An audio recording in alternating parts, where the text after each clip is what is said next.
শ্রমিকদের বকেয়া বেতন অবিলম্বে পরিশোধে ব্যবস্থা গ্রহণ করতে হবে বললেন শ্রম ও কর্মসংস্থান উপদেষ্টা আসিফ মাহমুদ সজীব ভুঁইয়া।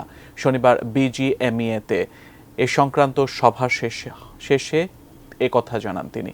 বিকেলে সচিবালয়ে অনুষ্ঠিত সংবাদ সম্মেলনে শ্রম উপদেষ্টা বলেন, 2023-এ মজুরি আন্দোলনে শ্রমিকদের নামে যেসব হয়রানি মামলা হয়েছে সেগুলো প্রত্যাহারে ব্যবস্থা নেওয়া হচ্ছে।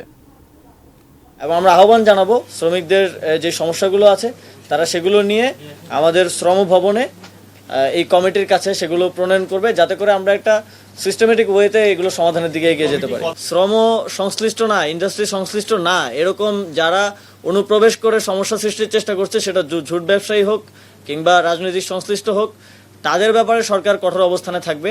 কিন্তু আমরা এটা বিশ্বাস করি, শ্রমিকরা কখনোই যেটা তাদের রিজিকের জায়গা সেই কারখানায় কখনো হামলা করবে না, এটা সকল